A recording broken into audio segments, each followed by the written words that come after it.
नमस्कार प्यारे साथियों, मैं रोहित प्रजापति स्वागत करता हूं आप सभी का हमारे इस प्यारे से शानदार से बेहतरीन से टॉपर्स 2025 बैच में। एक बार सभी साथी कमेंट करके बताएंगे आप सभी कैसे हैं और आप सभी के माता पिता को एक प्यार भरा प्रणाम करता हूं। बहुत बहुत शानदार तरीके सुंदर तरीके से सभी साथी का स्वागत करता हूं। ठीक है, चलिए सभी साथियों का स्वागत करते हैं। साक्षी कुशवाहा स्वागत करते हैं, प्रशांत, मनोज, भूमि, शेखर, प्रांजुल, दिव्या, महक, सुमित, सुचित्रा, भानु, अमित, चलिए सभी का स्वागत करते हैं साथी बहुत बहुत प्यार के साथ। और साथी हम बात करेंगे साथी सदिशों के वियोजन की। हाँ जी, सदिशों के गुणनफल से पहले साथी सदिशों के वियोजन के बारे में हम चर्चा करेंगे। ठीक है साथी, थोड़ी आज तबीयत खराब है तो मैनेज करना। ठीक, 12th की क्लास तो मैं भैया ले भी नहीं पाया था। ठीक है, चलिए तो साथी अब ध्यान से सुनना। सबसे पहले जी सदिशों का वियोजन है क्या। साथी सदिशों के वियोजन का आप थंबनेल देख रहे थे काफी दिन से। ठीक है, सदिशों का वियोजन करते हैं, फिर उसके बाद सदिशों का गुणनफल करेंगे। तो देखिए साथी, अगर मैं आपसे ये कहूं बहुत प्यार के साथ कि भैया सदिशों का वियोजन है क्या, तो भैया सुन लो प्यार के साथ जी, सदिशों का वियोजन आखिरकार मेरे प्यार भाई है क्या। देखो जी, वियोजन का मतलब होता है तोड़ना। साथी अगर मैं आपसे यूं कहूं जी वियोजन का मतलब क्या होता है माय डियर, तो वियोजन का मतलब मेरे प्यारे भाई होता है जी साथी तोड़ना। ठीक, वियोजन का मतलब क्या होता है साथी, तोड़ना। ठीक है, तो भैया सदिशों के वियोजन की बात चल रही है।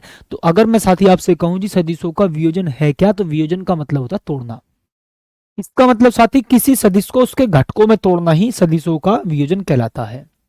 किसी सदिश को उसके घटकों में तोड़ना ही सदिशों का वियोजन कहलाता है।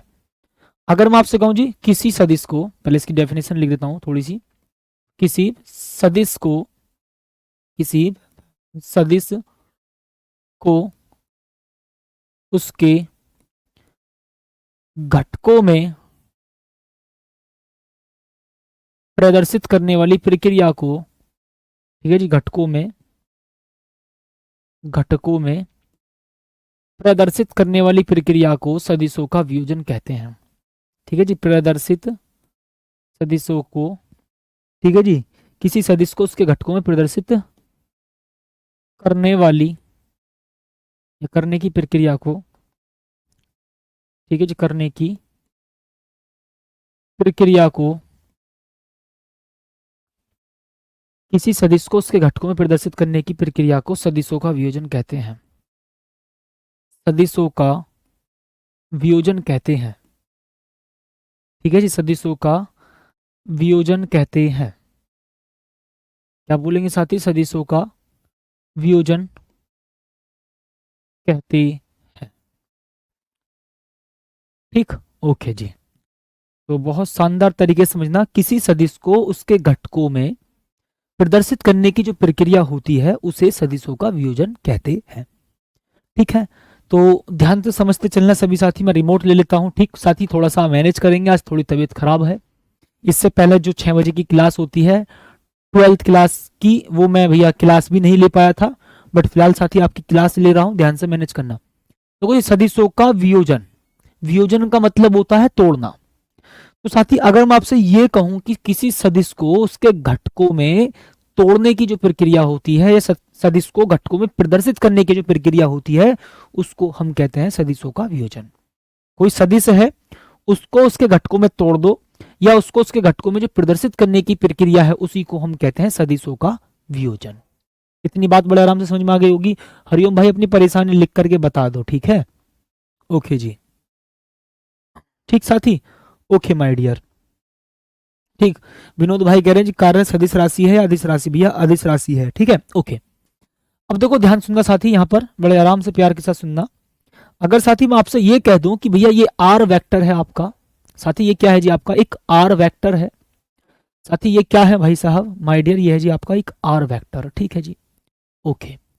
साथी ये है जी आपका एक आर वेक्टर। अब भाई साहब मैं आपसे कह दूं कि ये जो आर वेक्टर है, मैं एक यहां देखो आप, ये क्या जी, किसी वेक्टर का टेल है। ये क्या है साथी, किसी वेक्टर का टेल, और ये है हेड। मैं बोलूं ये पुच्छ है, ये पूंछ है, और ये शीर्ष है।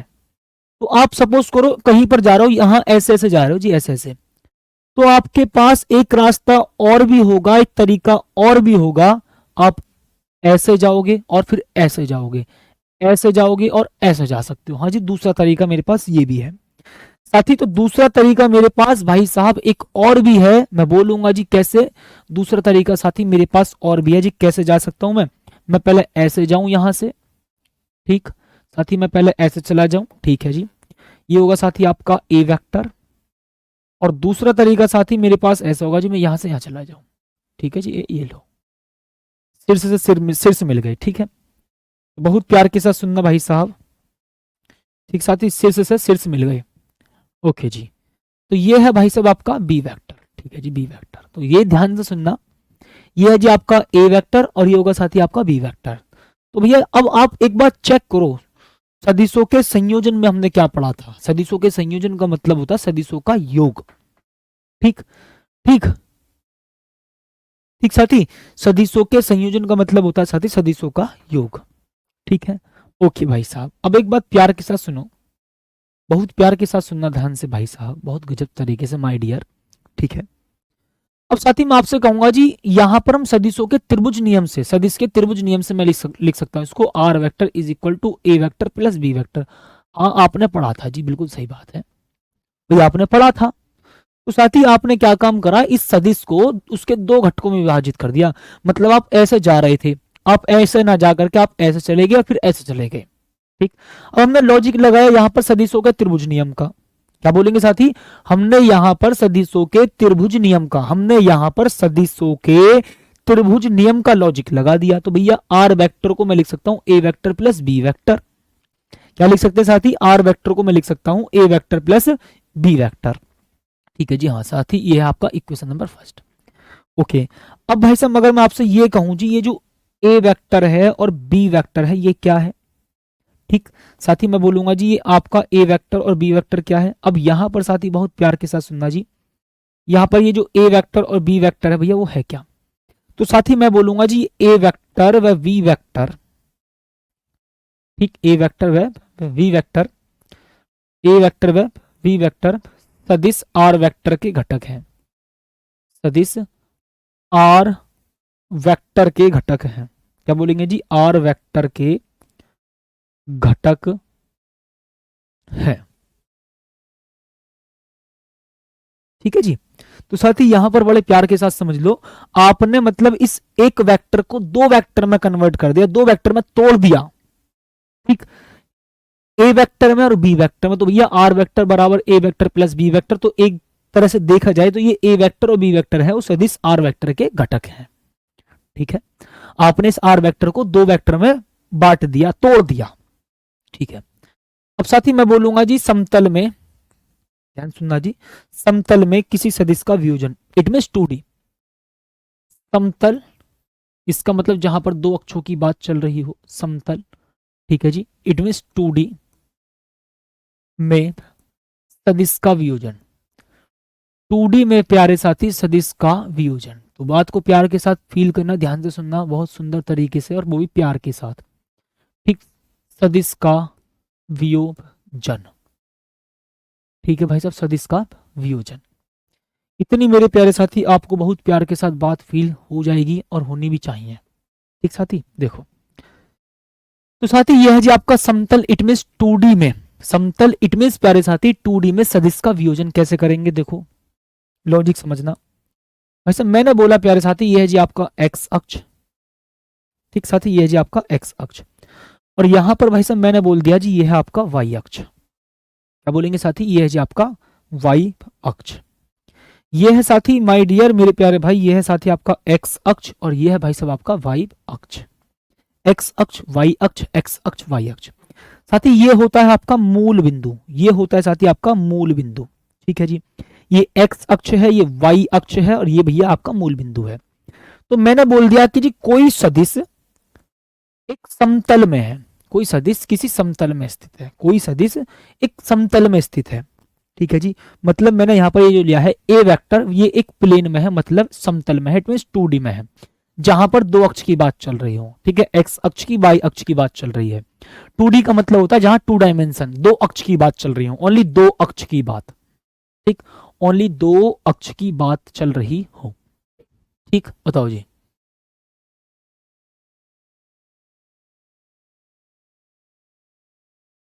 ठीक। 2D क्या है भैया? 2D का मतलब जहां दो अक्ष की बात चल रही हो, 3D में भी करेंगे बट पहले 2D में समझ लीजिए। ठीक साथी, पहले 2D में समझ लीजिए भाई साहब। ओके, अब साथी मैं यहां से इसके शीर्ष से लंब डाल देता हूं। इसके मेरे प्यारे भाई, मैं इसके शीर्ष से एक लंब डाल देता हूं। मतलब इसके शीर्ष से एक लंब, मतलब बिंदु से एक लंब डाल दिया। ठीक है जी। और साथ ही मैं इस अक्ष पर भी एक लंब डाल देता हूँ भाई साहब। ये रहा, लंब डाल दिया जी मैंने यहाँ पर। ठीक भाई साहब, मैंने यहाँ पर भी लंब डाल दिया है भाई साहब, लंब डाल दिया। ठीक है जी, इतनी बात आप सभी को समझ में आई। मैंने बोला साथी, ये जो ए वेक्टर है इसका क्षैतिज घटक होगा ए एक्स वेक्टर, मतलब एक्स अक्ष के अनुदिश एक सदिश होगा, इसको मैं बोल देता हूं ए X vector. A X vector, ठीक है, ठीक है, ठीक है। ओके, बहुत प्यार के साथ सुनना जी, सुनना ध्यान से। मैंने बोला जी ये ए वेक्टर है, इसका क्षैतिज घटक होगा ए एक्स वेक्टर, मतलब एक्स अक्ष के अनुदिश, एक्स अक्ष की दिशा में इसका एक घटक। ठीक, ओके भाई साहब। मैं बोलूंगा जी इसका एक वेक्टर, इसका घटक ये होगा जी आपका ए वाई, जो कि क्या है? ऊर्ध्वाधर घटक, जो कि वाई अक्ष की दिशा में होता है। इसमें साथी, जो कि साथी वाई अक्ष की दिशा में होता है, मतलब एक्स अक्ष की दिशा में जो आपने सदिश लिया है वो है आपका, ध्यान सुनना, क्षैतिज घटक। और जो आपने वाई अक्ष की दिशा में लिया है, वाई अक्ष के अनुदिश लिया है, वो है आपका ऊर्ध्वाधर घटक। ठीक है, तो साथी ये है जी आपका इस ए वेक्टर के दो घटक, एक तो है आपका ए एक्स वैक्टर और एक है साथी आपका ए वाई वैक्टर। ठीक, ठीक साथी, क्या बोलेंगे जी? ये भाई साहब आपका इस प्रकार से कॉन्सेप्ट। ठीक है जी, गजब तरीके से भाई साहब, माय डियर, बिल्कुल ठीक है। ओके, इतनी बात तो साथी आप सभी को बड़े प्यार के साथ समझ में आ गई होगी। ठीक, अच्छा, अब भाई साहब मैं बोलूंगा जी ये जो आपका ए एक्स वैक्टर है इसका मैग्नीट्यूड ए एक्स होगा, तो भैया इस ये भी ए एक्स होगा, क्योंकि जो लाइन है इसका मैग्नीट्यूड या इसकी लंबाई इस वेक्टर की लंबाई के बराबर होगी, इसका मतलब ये एक्स तो ये भी एक्स। इस ए वाई वैक्टर का मैग्नीट्यूड कितना है? ए वाई, ठीक है, वेक्टर को हटा दो तो वो मैग्नीट्यूड ही होता है। तो साथ ही मैं बोलूंगा जी ये भैया इसका मैग्नीट्यूड कितना है जी आपका ए वाई, इसका मैग्नीट्यूड कितना है भाई साहब आपका ए वाई। ठीक है जी, तो ए एक्स का मैग्नीट्यूड, इस ए एक्स वेक्टर का मैग्नीट्यूड कितना हो जाएगा जी? ये रहा ए एक्स। इस ए वाई वेक्टर का मैग्नीट्यूड कितना होगा? ए वाई, वो इसके बराबर है। ठीक, अच्छा, अब क्षैतिज घटक के साथ, क्षैतिज के साथ ये जो ए वेक्टर है वो थीटा कोण पर है, और ये भैया आपका कितना होगा? 90 डिग्री का एंगल। इतनी बात साथी आपको बड़े प्यार के साथ समझ में आ जाएगी और आ जानी चाहिए। ठीक भाई साहब, बताइए जी। ठीक, ओके, इतना कॉन्सेप्ट भाई साहब बहुत प्यार के साथ आप सभी को समझ में आ गया होगा। ठीक है जी, अब भाई साहब मैं यहाँ पर प्यारे साथी बोलूंगा जी ये जो ए वेक्टर होगा यहाँ पर साथी, ध्यान सुनना जी, यहाँ पर साथी जो ए वेक्टर होगा ये होगा आपका ए एक्स वेक्टर प्लस मेरे प्यारे भाई प्यारे साथी ए वाई वेक्टर। तो साथी ये आपका ध्यान रखेंगे जी। ठीक है, तो ए वेक्टर, ध्यान सुना जी, A vector is equal to, A vector is equal to A X vector plus A Y vector, A X vector plus A Y vector. ठीक है, ठीक है जी, ओके। अब साथी मैं यहां पर इसको मान लेता हूं जी अपना, इसको इक्वेशन नंबर फर्स्ट मानो मत मानो, मैं इसको मान लेता हूं इक्वेशन नंबर फर्स्ट। ठीक भाई साहब, मैं इसको मान लेता हूं जी इक्वेशन नंबर फर्स्ट। ठीक, बताओ किस किस को भाई साहब यहां तक के बड़े प्यार के साथ समझ में आ गई? जल्दी से बताओ कहानी। ठीक, ये है साथी आपका एक्स अक्ष, ये है भाई साहब आपका वाई अक्ष। ठीक, साथी ये है जी आपका एक्स अक्ष, ये है भैया आपका वाई अक्ष। ठीक है, और ये है भैया आपका एक सदिश ए वेक्टर। ठीक है जी, ठीक, ठीक, ओके भैया जी, आप तो तोड़ मरोड़ के पढ़ाते हो भैया, टॉपिक को डिटेल में पढ़ना सीख लो। ठीक, ओके साथी, अब देखो ध्यान सुनना जी। अब सोचो यहां पर सदिशों का वियोजन पढ़ा रहा हूं पगलेट। अब सोचो, तो यहां पर जी क्या इस सदिश का आपका क्षैतिज घटक ये ए एक्स वेक्टर हो गया, और इस सदिश ए वेक्टर का ऊर्ध्वाधर घटक ए वाई वेक्टर हो गया। इतनी बात तो ठीक है जी, ओके। अब सोचो यहां पर मैंने बोला जी एक्स अक्ष के अनुदिश मैंने ए एक्स मान लिया है और वाई अक्ष के अनुदिश मैंने ए वाई मान लिया है। ठीक है, तो A vector is equal to A X vector plus A Y vector होगा। ठीक, अच्छी बात। अब सोचो भाई साहब यहां पर मैं बोलूंगा जी, ठीक है जी, इस ए वेक्टर का ध्यान सुनना बहुत बहुत प्यार के साथ, एक्स अक्ष के अनुदिश, अति क्या बोलेंगे जी?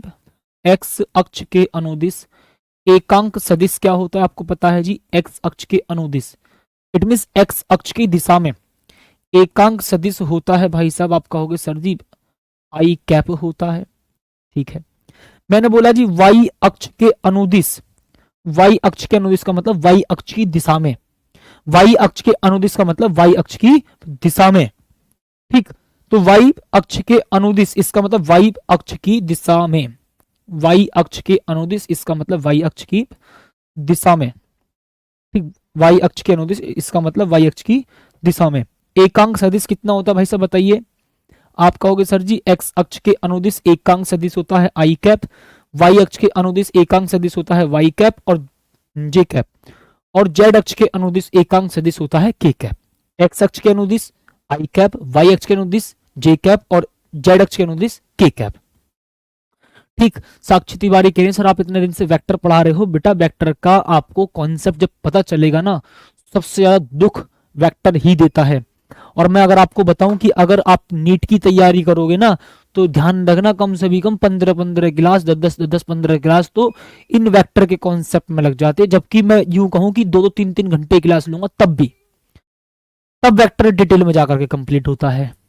अगर मैं आपसे यूं कहूं कि भैया नीट की अगर बच्चा क्लास कोई लेता हो, ठीक है, लेता है, या नीट की आप कोई तैयारी करोगे तो उस बच्चे को पहले वेक्टर पढ़ने की सलाह दी जाती है, मतलब चैप्टर को स्टार्ट करने से पहले वेक्टर की सलाह दी जाती है। अब जब वेक्टर की सलाह दी जाती है तो पता होता क्या है, वास्तविकता तो हम आपको वेक्टर की सलाह दी जाती है तो होता क्या है पता, उसको कम से भी कम 8-10 क्लास तो वेक्टर की ही करानी पड़ती है, 2-2 घंटे भी कराऊंगा तब जाकर के बिल्कुल सेटिस्फाई होगा इंसान, ठीक। तो ध्यान रखना वेक्टर का बहुत इंपॉर्टेंस होता है, ठीक है, ओके। तो साथ ही यह है जी आपका एक्स अक्ष के अनुदिश एकांक सदिश आई कैप, वाई अक्ष के अनुदिश एकांक सदिश जे कैप। तो अब आप कहोगे सर फिर तो ए एक्स वेक्टर जो होगा वो क्या होगा आपका ए एक्स आई कैप। साथ ही बात को प्यार के साथ सुनना जी, ए एक्स आई कैप। अगर आपको कोई भी वेक्टर लिखना होता है, ठीक है, उसके मैग्नीट्यूड में उसके एकांक सदिश से मल्टीप्लाई कर दो, ठीक है, या उसके मैग्नीट्यूड के साथ एकांक सदिश लिख दो। अब मैग्नीट्यूड तो बताएगा, ध्यान से सुनना, उस वेक्टर की लंबाई को, मैग्नीट्यूड तो बताएगा उस वेक्टर की लंबाई को, ठीक है, और साथ ही यहां पर ये जो आई कैप है ये बताएगा उसकी डायरेक्शन को। आई कैप बता रहा है डायरेक्शन, इसका मतलब एक्स अक्ष के अनुदिश, ओके। अब भाई साहब ये होगा प्यारे साथी ए वाई वेक्टर, तो भैया मैं क्या बोलूंगा साथी, ए वाई जे कैप, ठीक साथी, क्या बोलेंगे भाई साहब, यहां पर मेरे प्यारे साथी बोलेंगे जी ए वाई जे कैप, इतनी बात ठीक है जी। साथी मैं यहां पर समीकरण नंबर 1 में रख देता हूं भाई साहब बहुत प्यार के साथ, साथी समीकरण नंबर 1 में, ठीक है जी, ओके। तो साथी आप कहोगे सर ए वेक्टर जो आएगा निकलकर वो निकलकर आएगा साथी कितना आपका ए एक्स आई कैप और बहुत प्यार के साथ ए वाई जे कैप। अब साथी एक बात फील करोगे आप, ये जो सदिशों का वियोजन है हम ऑलरेडी क्वेश्चंस कर चुके हैं साथी, हम ऑलरेडी क्वेश्चंस कर चुके एक प्रकार से। कैसे कर चुके सर बताना जी, हमने आपको साथी हमने आपको इस टाइप के क्वेश्चन करे कि जी ए वेक्टर को ऐसे लिखो 2 आई कैप प्लस 3 जे कैप और 4 के कैप, ये पढ़ाया था आपको ना साथी, मैंने आपको पढ़ाया था ये वेक्टर ये लिखने सिखाए थे, आप क्वेश्चंस भी कर चुके हो इस प्रकार से, ठीक साथी, आप क्वेश्चंस भी कर चुके इस प्रकार से। तो भैया ये इस ए वेक्टर का एक्स अक्ष के अनुदिश घटक है ये, ठीक, ये 5 उसके मैग्नीट्यूड को बता रहा है और आई कैप एक्स अक्ष के अनुदिश, एक्स अक्ष की डायरेक्शन बता रहा है, एक्स अक्ष के अनुदिश, ठीक है। ये 6 जे कैप जो है ना ये इस ए वेक्टर का घटक है, 6 मैग्नीट्यूड बता रहा है और ये जो जे कैप है डायरेक्शन बता रहा है कि वाई अक्ष के अनुदिश है, ठीक है, हम ऑलरेडी लिखना सिखा चुके। देखो ये रहा A vector is equal to A X I cap plus A Y J cap, A vector is equal to A X I cap plus A Y J cap, हाँ जी, अनुदिश का मतलब की दिशा में, के हिसाब से, के अकॉर्डिंग, ओके। बताओ साथी किस किस को बात समझ में यहाँ पर, हाँ सर जी इसका मतलब ये ऐसा आता है, हाँ मतलब आपने किसी एक सदिश को उसके घटकों में वियोजित कर दिया, घटकों में बांट दिया, देखो ये रहा, घटक में बांट दिया जी, एक वेक्टर को उसके घटकों में बांट दिया आपने, ठीक, एक घटक को, एक सदिश को उसके घटकों में बांट दिया आपने, घटकों में प्रदर्शित कर दिया, ठीक, आपने साथ ही उसको एक घटक में, बहुत प्यारे से ना, किसी वेक्टर को आपने उसके घटकों में वियोजित कर दिया, बांट दिया, प्रदर्शित कर दिया, इसी प्रक्रिया को सदिशों का वियोजन कहते हैं। और ये हम बहुत दिन से पढ़ते हुए आ रहे हैं ये वाली बात, बट आज हमने देखा कि कैसे हम इसको सिद्ध कर पा रहे हैं। चलो इसको छोड़ो, अब देखो मैं बात करता हूँ बहुत प्यार के साथ साथी। मैं भैया मैं मान लेता हूँ जी ये बिंदु ओ है आपका, साथी मैं बोल देता हूँ भाई साहब ये बिंदु पी है आपका, ये है आपका, साथी मैं बोल देता हूँ जी एक सेकेंड, ये भाई साहब मैं बोल देता हूँ जी आपका आपका आपका आपका आपका आपका ओ ओ ओ पी क्यू आर, कुछ भी मान लो, चलो छोड़ो, ठीक है जी, ओ पी क्यू आर। तो मैं ट्रायंगल ले रहा हूँ ओ पी क्यू से, कौन सा ट्रायंगल ले रहा हूँ साथी में, ट्रायंगल ओ पी क्यू से। भाई साहब मैंने क्या बोल दिया जी, ट्रायंगल ओ पी क्यू से, ठीक, साथी ट्रायंगल ओ पी क्यू से, हाँ सर जी इसका मतलब ये ऐसे आता है, हाँ जी, ठीक, ओके। तो साथी आप कहोगे सर साइन थीटा क्या होता है, ये साइन थीटा आपको पढ़ा रखा लाल बटे कक्का से, लंब बटे कर्ण, लंब बटे कर्ण, लंब कौन सा भाई साहब, देखो इस थीटा के जस्ट सामने वाला लंब है, इस थीटा के जस्ट सामने वाला लंब है, और इस 90 के जस्ट सामने वाला ये कर्ण है, हाँ जी सही बात है। तो भाई साहब बहुत प्यार के साथ मैं कहूंगा जी लंब कितना है आपका, ये वाला ए वाई, मैं डायरेक्ट लिख रहा हूं ए वाई, बटे साथ ही कर्ण कितना भाई साहब, ये वाला ए, इसका मैग्नीट्यूड लूंगा मैं ओनली ए, साथ ही मैं इसका मैग्नीट्यूड ले रहा हूं ओनली ए। देखो मैंने यहां पर इस वेक्टर का, ये भी ए वेक्टर ही मान सकते हो, ए वाई वेक्टर, तो यहां पर ओनली मैग्नीट्यूड लेंगे, क्या लेंगे, ओनली मैग्नीट्यूड, ठीक है। तो साथ ही यहां पर लंब बटे कर्ण, लंब कितना भाई साहब ए वाई, ठीक, कर्ण भैया कितना होगा जी, इस ए वेक्टर का मैग्नीट्यूड लिखो ओनली ए होगा, ठीक है जी।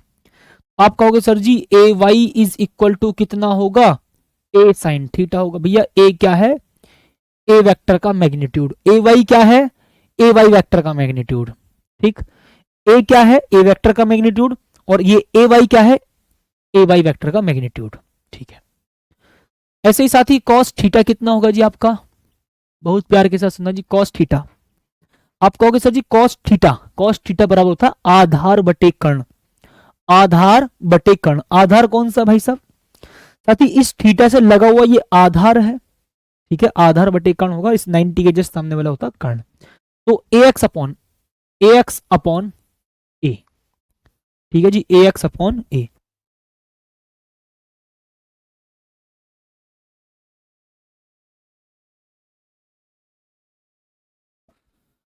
ठीक भाई साहब। तो साथ ही यहां पर मैं लिखूंगा जी A X is equal to A cos theta, ठीक है जी भाई, बिल्कुल ठीक है। बताओ भाई साहब मेरे प्यारे भाई, माय डियर, मुझे इतना बता दो जल्दी से जल्दी, गजब तरीके से, ठीक है, ओके। अच्छा साथी अगर मैं यहां पर आपसे क्या कहूं, इसको मैं समीकरण नंबर 2 मान लेता हूं जी, और साथ ही मैं इसको समीकरण नंबर 3 मान लेता हूं, बिल्कुल ठीक है जी। तो बहुत प्यार के साथ साथी मैं बोलूंगा जी समीकरण नंबर 2 का स्क्वायर, और फिर प्यारे साथी समीकरण नंबर 3 का स्क्वायर कर दो, और उनको ऐड कर दो, मतलब समीकरण नंबर 2 के स्क्वायर को समीकरण नंबर 3 का स्क्वायर करो, और आपस में क्या करोगे जी, ऐड करोगे, ठीक प्यारे साथी, ओके जी। अब देखो यहां पर लॉजिक समझना, समीकरण नंबर 2 का स्क्वायर समीकरण नंबर 3 का स्क्वायर, तो इसका मतलब मैं बोलूंगा जी ए वाई का स्क्वायर प्लस ए एक्स का स्क्वायर, ध्यान रखना जी स्क्वायर करके आप ऐड कर रहे हो, साथ ही स्क्वायर करके, साथ ही यहां पर आप स्क्वायर करके ऐड कर रहे हो, स्क्वायर करके ऐड कर रहे हो, एलएचएस आपस में ऐड कर दो, इसका स्क्वायर करो इसका स्क्वायर करो, आपस में ऐड कर दिया। अब देखो जी आरएचएस के स्क्वायर करके आपस में ऐड करो, ए स्क्वायर साइन स्क्वायर थीटा, फिर बच्चा यहां पर मैं लिखूंगा जी प्लस ए स्क्वायर कॉस स्क्वायर थीटा, इतनी बात ठीक है जी, बिल्कुल ठीक है। साथ ही आप यहां से ए स्क्वायर को कॉमन लीजिए,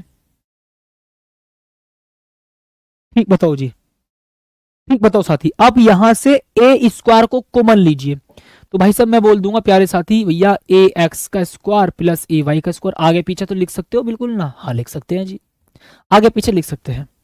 ए स्क्वायर कॉमन लो यहां से, ठीक है जी, कॉमन ले लेते हैं। तो ब्रैकेट में बचेगा आपका साइन स्क्वायर थीटा, क्या बोलेंगे साथी यहां पर हम, sign square theta plus plus मेरे प्यारे साथी कॉस स्क्वायर थीटा। भैया हमने 10th क्लास में एक फॉर्मूला पढ़ा होगा, और अगर नहीं भी पढ़ा तो इस बात को याद रख लो, sine square theta plus cos square theta की जो वैल्यू होती है 1 होती है। अगर नहीं भी पढ़ा है आपने तो याद रख लो, ठीक है। अगर नहीं भी पढ़ा है तो आप याद रख लो, जैसे पहले याद रखते, पहले सुनते कभी तो आज ना, अगर पहले कभी ना सुना तो आज सुन लो। तो भैया इसकी वैल्यू कितनी होती है भाई साहब, 1। ओके, तो भैया मैं लिखूंगा जी ए एक्स का square plus plus A Y का square is equal to A square. Square को इधर पहुंचा दो तो भैया हो जाएगा आपका अंडर रूट में। तो ए एक्स का स्क्वायर प्लस ए वाई का स्क्वायर और बराबर साथ ही कितना होता है जी आपका ए। भैया फाइनली आप मैं इसको ऐसे लिख सकता हूँ, ए बराबर अंडर रूट ए एक्स का स्क्वायर, क्या बोलेंगे जी, ए एक्स का स्क्वायर फिर मेरे प्यारे साथी ए वाई का स्क्वायर। ये लो जी भाई साहब, बच्चा बहुत प्यार के साथ, ठीक। तो a is equal to under root A X का स्क्वायर प्लस ए वाई का स्क्वायर। सोचना ध्यान से, ए एक्स का स्क्वायर प्लस ए वाई का स्क्वायर, ये लॉजिक है यहां पर, ठीक। बताइए जी, ठीक। अच्छा जी भैया बहुत बड़ी सलाह दे रही है, नित्य कह रही है सर गलत है, कॉस बराबर ए एक्स अपॉन ए नहीं होगा। अच्छा जी फिर क्या होगा, बहुत बड़ी सलाहकार है, सुनो ध्यान से। मैंने बोला लाल बटे कक्का, ठीक, आधार बटे कर्ण होता है ये वाला, आधार बटे कर्ण। आधार क्या है जी आपका, इस थीटा से लगा हुआ ये ए एक्स आधार है, ठीक है जी। साथ ही मैं बोलूंगा जी ए एक्स आपका आधार है, ठीक है। कर्ण कितना है भाई साहब, कर्ण सोचो, इस 90 के जस्ट सामने वाला ये कर्ण होगा, ठीक है। बट मैं इसका मैग्नीट्यूड लूंगा, क्या लूंगा साथी, बस मैं इसका ओनली मैग्नीट्यूड लूंगा, बटे में आ गया आपका ए। अब बताना क्या आया, अब बताना जी क्या आया, कॉस बराबर ए एक्स अपॉन ए नहीं आया, बताओ नित्या जी, बताइए आप एक बार मुझे बताओ, बताओ साथी।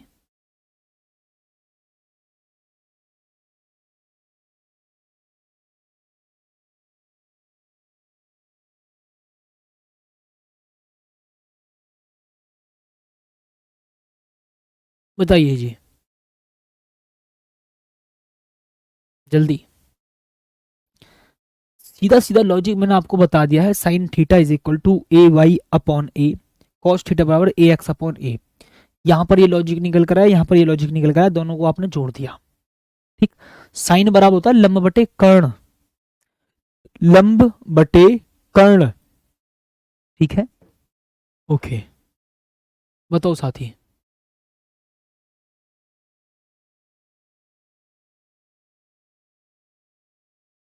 और बताइए जल्दी से पूछो। ए एक्स वैक्टर होगा, अरे पगलेट मैंने बोला मैग्नीट्यूड लेना है आपको, बड़े बदतमीज हो। मैंने पहले ही बोला था ओनली आपको मैग्नीट्यूड लेना है, मैंने आपसे क्या कहा था, ओनली मैग्नीट्यूड लेना है यहाँ पर, ठीक है। यहां पर मैंने आपके सामने ए एक्स का, देखो बात को फील करना, मैंने यहां पर आपके सामने मैग्नीट्यूड लिया है, मैग्नीट्यूड आधार बटे कर्ण बोला है। मैंने बोला जी ए एक्स का मैग्नीट्यूड और ए का मैग्नीट्यूड, तो भैया यहां पर मैंने यही तो बोला है, कहां गया जी ये रहा, मैग्नीट्यूड ही तो लिया है यहां पर, मैंने और तो कुछ ना लिया, ओनली मैग्नीट्यूड की बात कर रहा हूं मैं, ठीक है। ओके, मैं ओनली मैग्नीट्यूड की बात कर रहा हूं जी, ओनली मैग्नीट्यूड की बात, ठीक है। मैं वेक्टर की तो बात ही ना कर रहा, ठीक है। ओके, तो साथ ही यहां पर निकल कर आया जी आपका a is equal to A X का square, it mean A X का स्क्वायर, ध्यान से सुनना, और ए वाई का स्क्वायर। और अगर मैं आपको बताऊं तो मैंने ये आपको ऑलरेडी फील करा रखा है, कैसे कराया था जी, अगर साथी आपके पास ए वेक्टर हो 2i cap plus 3j cap, तो आपको इसका अगर मैग्नीट्यूड निकालना है तो आपको क्या तरीका बताया था, 2 का स्क्वायर कर दो प्लस 3 का स्क्वायर कर दो। यही तो भैया रटवा रखा आपको, बताओ साथी बताओ। ठीक साथी, मैंने आपको यही तो रटवा रखा था, बताइए मैंने आपको ये रटवा रखा था। हाँ सर जी रटवा रखा कि अगर इसका मैग्नीट्यूड निकालना है तो A is equal to under root इस आई वाले के साथ जो संख्या उसका स्क्वायर, इस जे वाले के साथ जो संख्या इसका स्क्वायर कर दो। हाँ ये हमने याद कर रखा अभी तक। और मैंने अब आपको सामने देखियो जी, मैग्नीट्यूड निकालना हो, मैग्नीट्यूड निकालना हो तो देखो क्या काम करते हैं। आई के साथ क्या है ए एक्स, इसका स्क्वायर कर दिया। जे कैप के साथ क्या है ए वाई, तो भैया मैंने इसका स्क्वायर कर दिया। ये रहा फील्ड, चेक कर लो जी। ठीक बताओ साथी, आप सभी को बड़े प्यार के साथ समझ में आ गई गजब तरीके से बात। तो भैया मैं इसको हटा देता हूं। ठीक है जी, बताइए। ठीक, तो फील कर चुके, ओके। अब अगर साथी मैं आपसे बहुत प्यार के साथ बोलूं जी, इन दोनों इक्वेशन को देखो, इन दोनों को साथी समीकरण नंबर 2 में समीकरण नंबर 3 से भाग कर दूं। क्या बोलूंगा जी, समीकरण नंबर 2 में समीकरण नंबर 2 में समीकरण नंबर 2 में समीकरण 3 से भाग कर दूं जी। ओके, तो साथी समीकरण नंबर 2 में आप समीकरण नंबर 3 से भाग कर रहे हो। ठीक, ओके।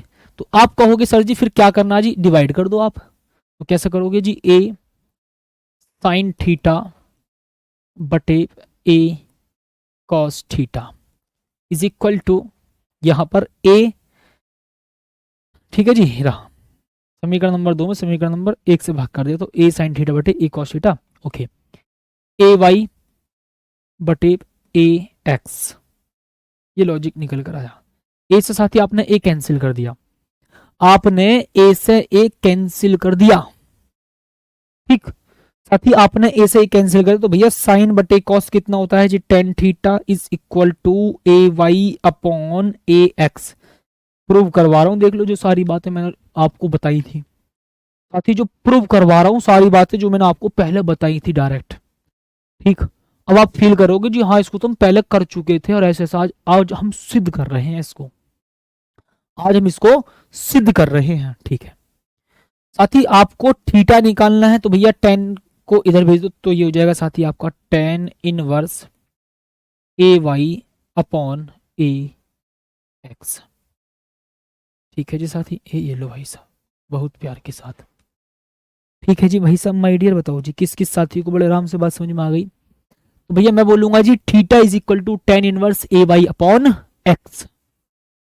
चलो अब जरा कुछ, अगर मैं आपको साथी एक क्वेश्चन दे देता हूं कि जी ये लो A vector is equal to 3i cap, मैंने सदिश लिखा है ध्यान रखना साथी, मैंने ये आपके सामने क्या लिखा है जी, एक सदिश लिखा है। ठीक है, आप कहोगे सर इसका मैग्नीट्यूड, अभी फॉर्मूला जस्ट फॉर्मूला सिद्ध करवा थोड़ी देर पहले, ये रहा ये वाला।